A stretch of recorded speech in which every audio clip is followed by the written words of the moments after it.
I was broke. Not late on rent broke, but sleeping in my car and eating gas station chips broke. So when I saw the handwritten sign in the diner window, night clerk needed, Briarwood Motel, cash daily, inquire at front desk, I didn't ask questions. I took down the number with greasy fingers and called before I'd even finished my coffee.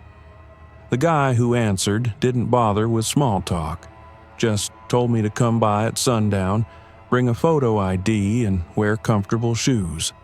That should have been my first red flag, the mention of shoes. But when your last $20 are hanging by a thread, red flags start looking a lot like welcome mats. The Briarwood Motel sat just off the highway, a half-mile of cracked concrete and flickering neon that buzzed louder than the cars speeding past. The place looked like it had been forgotten by time. Faded pink stucco walls, doors with peeling numbers, and a front office with blinds so dusty I couldn't see inside. The manager, if you could call him that, introduced himself as Mr. Winslow. He looked like a leftover from the 1950s. Slicked hair, brown suit, tied too tight. But there was something off about him. His eyes didn't blink often. His skin looked dry like wax melting under fluorescent lights. "You're the new night clerk?" he asked, voice papery and slow. I nodded, holding up my ID. He barely glanced at it before sliding a small manila envelope across the desk toward me. "No applications, just rules," he said. Inside the envelope was a single sheet of aged paper, typed on an old machine, the ink faded and smudged. I squinted and read, "Guest rules, night staff copy. Never knock on room 6, even if they call the front desk. If you see a guest leaving their room but never saw them arrive, don't greet them. Look down, stay still. Room 3 will always pay in coins. Accept them without comment. Never count them. The vending machine in the laundry room is not for staff. Do not eat or drink anything from it. Guests will sometimes leave gifts at the front desk after 3 a.m. Accept them. Place them in the red lockbox. Do not open it. If you hear music playing from the pool after midnight, turn off the security monitors. Do not watch." "What is this, some kind of joke?" I asked, half laughing, waiting for a smirk from Winslow. He didn't even blink. "It's not for your entertainment," he said. "It's for your survival."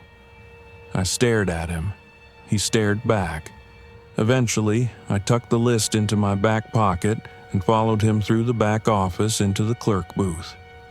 It was a dusty glass box with a narrow view of the motel lot and a switchboard-style phone system straight out of the Cold War. "You'll patrol the property every hour on the hour," he said. "Stay indoors between 3:13 and 3:33. If you make it till dawn, you get your pay in cash. Easy enough." That was it. No forms, no emergency procedures, just weird rules and a good luck pat on the shoulder. When Winslow finally left, vanishing out the front door with a mechanical wave, I was alone. The first few hours were dull. I organized the key rack, wiped the counter, made some stale coffee, checked the logbook. The last 3 night clerks had signed out without leaving any notes. One name had been scratched out entirely. By midnight, the quiet started to get heavy, the kind that presses into your ears like cotton. No cars, no wind, not even crickets. At 1 a.m., I did my first patrol. The hallway lights flickered. A woman in room 5 cracked her door and watched me pass without a word. I nodded. She didn't blink. At 2 o'clock, I saw someone come out of room 2, a man in a pinstripe suit. I hadn't checked anyone into room 2. I remembered the rule. If you see a guest leave a room, you never saw them enter. I dropped my gaze and froze. The man walked right past me. The air turned cold as he did. His shoes made no sound. I counted to 5, and when I finally looked up, he was gone. No sign, no footsteps. Back in the booth, my hands were shaking. I poured myself a cup of coffee, took a deep breath, and pulled the rule sheet back out of my pocket. This wasn't a prank. This was real. And something told me tonight wasn't going to stay quiet. It was 2:47 a.m. when the phone rang. The sound nearly made me jump out of my chair. Sharp, metallic, way too loud for such a dusty old switchboard. I stared at the blinking red light on line 6, room 6. I remembered the rule instantly. Never knock on room 6, even if they call the front desk. I let it ring. 1 time, 2, 5, 11. The light kept blinking. I leaned forward, trying to listen. Nothing but silence behind the receiver. The handset was heavy in my hand, but I didn't dare pick it up. Instead, I pulled the rule sheet from under the stapler and read it again, just to be sure. Not, don't answer. Not, ignore it. Don't knock. The rule didn't say anything about answering the phone, which made it worse somehow. The light blinked a 12th time, then stopped. Silence returned, but not peace. My hands were sweaty. I wiped them on my jeans, trying to convince myself it was just a prank. Maybe someone was trying to scare me. Maybe Winslow had left a buddy here to mess with the new guy. I took another sip of cold coffee and turned to the monitor on the desk. A grainy black and white feed showing the lot, the lobby, and the hallway outside room 6. Nothing moved. At 3 a.m., I did another patrol. My legs felt heavy, like the gravity around the motel had thickened. I walked the corridor slowly, flashlight in hand. The carpet was threadbare, stained in places I didn't want to guess at. Room 6 looked like all the others. Faded brass number, chipped paint, door shut tight. But the air in front of it felt wrong, dense. The hallway light above it buzzed, dimmed, then flared bright white. I didn't knock, but I heard something from inside. Scratching, just under the surface, like nails along wood. I backed away, not blinking, not breathing. When I turned the corner, the hallway lights behind me blinked out in sequence, one by one, like something was chasing my shadow. I ran. By the time I slammed the office door shut behind me, my lungs were burning and the air smelled like ozone. And that's when I saw the phone. All 6 lines were blinking. Every single room. The lights pulsed in sync, blinking slow and rhythmic, like a heartbeat. And the sound? It wasn't a ring anymore. It was more like a low humming tone, something between a dial-up modem and a growl. I didn't touch the phone. I couldn't move, not until 3:13 a.m. struck and all 6 lines stopped flashing simultaneously. I waited, watching the clock tick to 3:14. The moment passed. The lights stopped humming. I took a breath I hadn't realized I'd been holding. Then came the knock. It wasn't from the lobby door or from the glass window. It came from inside the office. A single knock, software from the supply closet behind me. I turned slowly, flashlight trembling in my grip. The door was cracked open, barely an inch. I hadn't opened it. I stepped forward and nudged it closed with the toe of my boot. I didn't check inside. I didn't want to know what was in there. Instead, I sat back down behind the counter, breathing hard, heart racing. I stared at the red lockbox on the floor beneath the desk, the one I was supposed to put guest gifts into after 3 a.m. It was open. I didn't open it. I hadn't touched it. Inside was something wrapped in paper. Newsprint, yellowed, tied with string. I didn't unwrap it. I just slid it back inside and slammed the box shut, locking it tight. No guest had come in, no bell had rung, and yet the gift was there. At 3:33, the clock made a soft clicking noise, like it was resetting itself. By 4 o'clock, I checked the monitors again. Room 6's hallway camera was now fuzzed with static, a faint outline pulsing at the edges like someone was just out of frame, breathing against the lens. At 5 a.m., the sun started to stain the horizon pink. Winslow pulled into the lot at 5:45, right on cue, with a thermos of coffee and a cigarette hanging from his lip. He didn't ask how the night went. He just counted out a stack of cash, handed it over, and said, "Don't forget your key for tonight." About room 6, I started to ask. He froze, just for a second. Then he smiled without warmth. "Don't knock," he said, and walked away. I told myself I wasn't coming back. After the gift and the red lockbox, the whispering door, the static camera outside room 6, I packed my bag and swore I'd find a new town, a new job, maybe a new name.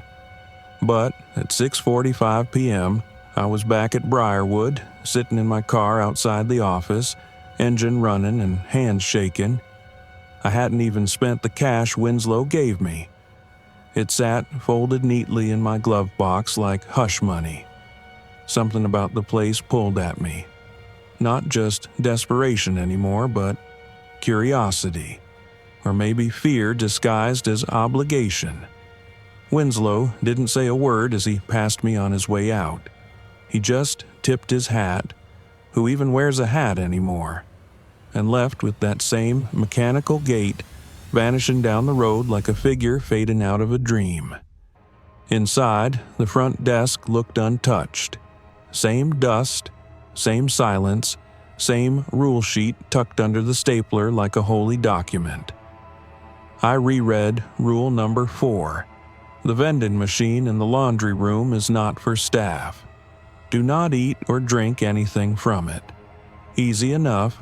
I hadn't even noticed the laundry room last time, but by midnight I was starving. I'd forgotten dinner. I hadn't eaten all day, save for a gas station granola bar that might have expired during the Obama administration. I patrolled the hallway at 1 a.m., hugging my jacket tighter around me. The cold in the building wasn't natural. It didn't move like air. It clung like water. My stomach growled so loudly I thought I'd draw attention from behind the motel doors. That's when I saw it. The laundry room was tucked between rooms 7 and 8, a narrow green door with a faded sign above it. I hadn't noticed it before. The hallway seemed longer tonight, like it had grown an extra stretch of corridor just to reveal this door. I hesitated, but I was so hungry. Inside, the laundry room was dim, lit by a flickering fluorescent light that buzzed like it had a grudge. 2 ancient washers stood against the back wall. Next to them, humming quietly and glowing faint blue, was the vending machine. It was pristine, too pristine. No dust, no grime. Every snack inside was perfectly arranged: chips, candy bars, sodas, water, and at the bottom shelf, a sandwich in plastic wrap that looked fresh. Fresh. My stomach screamed at me. I dug out $1 and slid it in. The machine took it. No delay, no jam.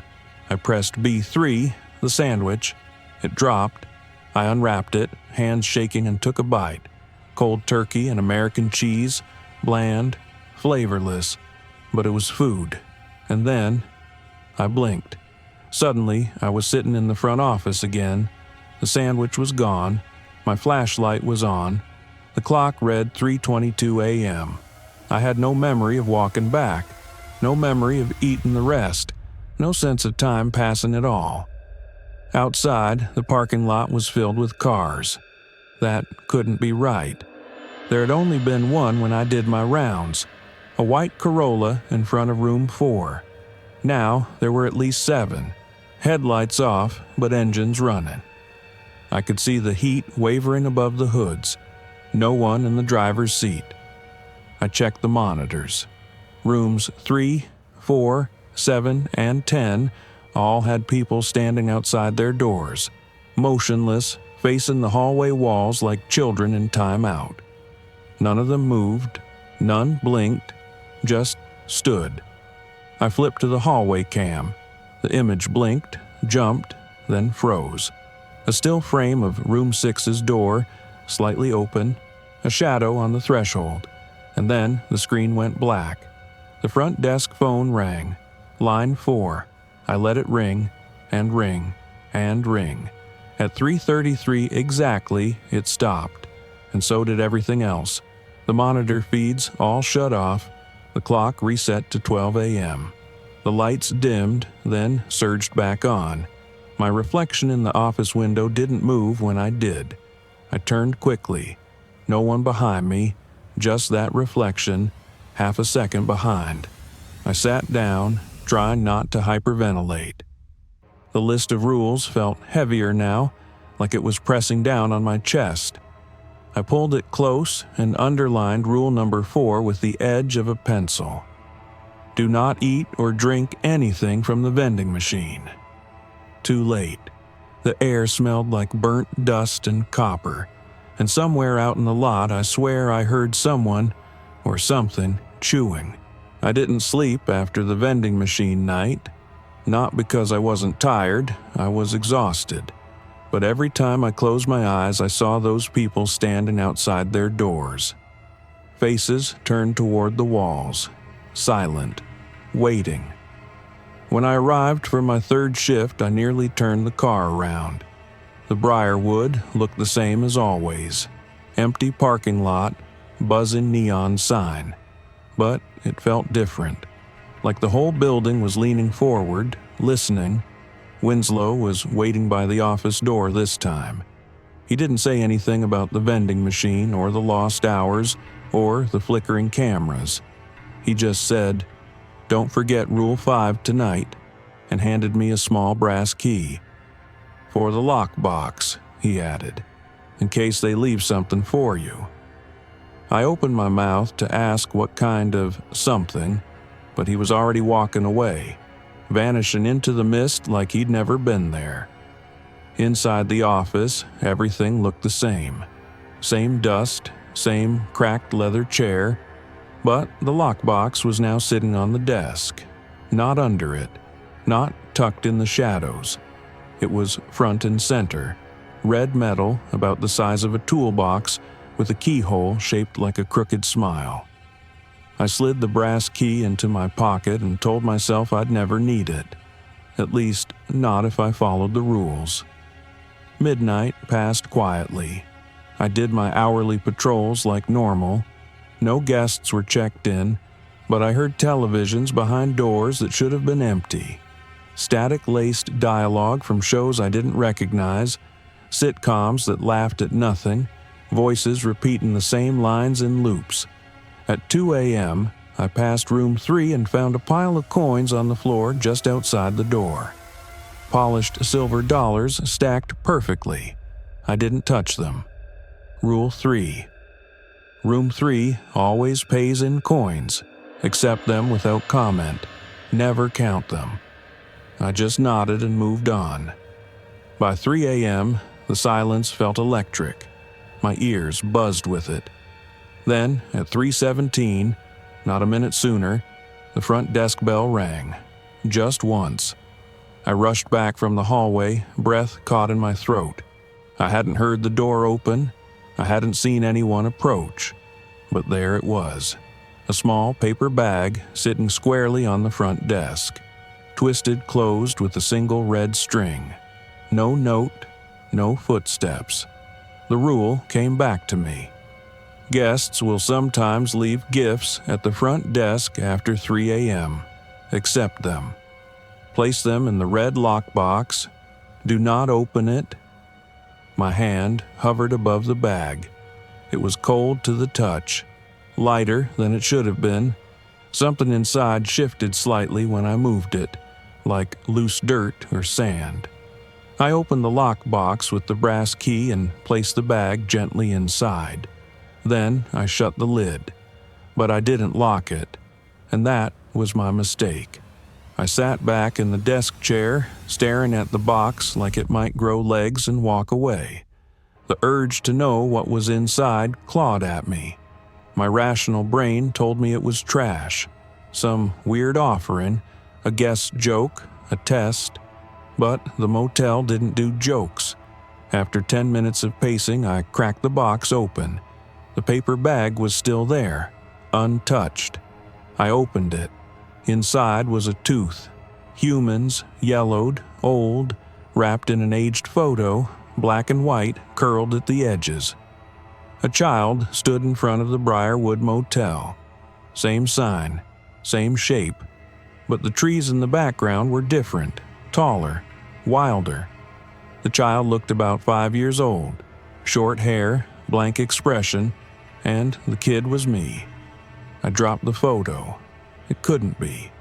I'd never been here before last week. My parents had never even heard of this town. I reached for the photo again, but it was gone. So was the tooth. The bag was now filled with sand, cold and gray. I locked the box and shoved it under the desk, heart pounding so hard I could barely hear.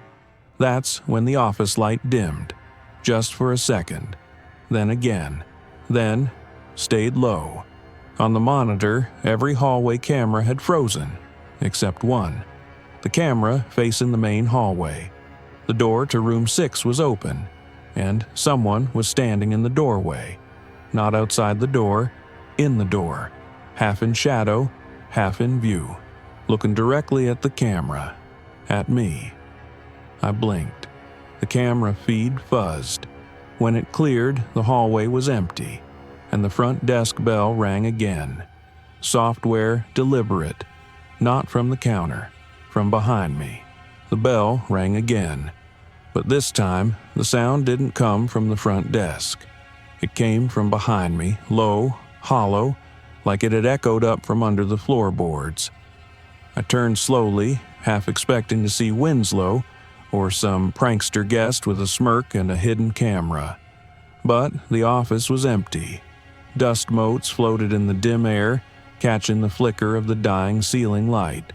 I didn't move, didn't breathe, until I heard it. A soft creak from the monitor. The hallway came for room 6, the one that had been frozen or fuzzy every night, had returned to life, and the door to room 6 was now open, wide open, no shadow in the doorway, no flickering static, just emptiness. I knew what the rules said. Never knock on room 6, even if they call the front desk. But they never said anything about what to do if the door opened by itself. I told myself I was just going to check the hallway, make sure a draft hadn't caused it. Maybe a guest had checked in without me noticing. Maybe some freak of physics. I was lying to myself. By 2:55 a.m., I was standing in the hallway outside room 6. The door was still ajar. Inside was darkness, not the kind cast by a lack of light, but a deeper black, like looking into an unplugged television screen that's still watching you. "Just close it," I whispered to myself. "Just shut the door. You're not knocking." So I reached forward, and the door slammed shut before I touched it. I jumped back, heart in my throat. My hand was inches from the brass number 6 when the knock came. 3 knocks, from the inside. No bell, no voice, just knock, knock, knock. Then silence. I was halfway down the hallway when the air shifted. Suddenly the lights above me blinked out, all except the one above room 6. That bulb glowed yellow and hot, buzzing like a nest of hornets. I turned. The door to room 6 was open again, and this time, someone was standing in it. I couldn't move. They were tall. Their face was wrong, stretched too long, features melted like wax under a hot lamp. Their head twitched every few seconds like a glitching video. But the worst part? They were wearing my uniform, my Briarwood shirt, my name tag, my keys, my boots. It was me, or something wearing my skin like a costume, and it was smiling. I ran. No shame, no hesitation. I sprinted back to the office like the hallway was collapsing behind me. Inside, the lights were dead. The monitors were off. The air was colder than the freezer in the back. I grabbed the brass key from the desk and reached for the lockbox, but it was gone. The desk was bare. Only the rules remained, now rewritten. Same paper, same ink, same layout, but new wording. Revised rules, night staff copy. Never open room 6, especially if it looks safe, especially if it looks familiar. If your double knocks at the door, do not answer. You're not you anymore. Room 3 still pays in coins, but now they leave teeth too, except without comment. The vending machine is always hungry. Feed it sparingly, or it will remember your taste. The gift has been accepted. The return is coming. Prepare. If you hear music after 3:33 a.m., you are already inside. There is no front door. I dropped the paper like it burned. The monitors flicked back on, all showing static except for one. The hallway feed. Room 6 was now gone. Just a blank wall, as if the door had never existed. But deep behind the drywall, I swore I could still hear the knocking. Steady, patient, and underneath it, a low, warbled hum. Music. Like a radio submerged underwater.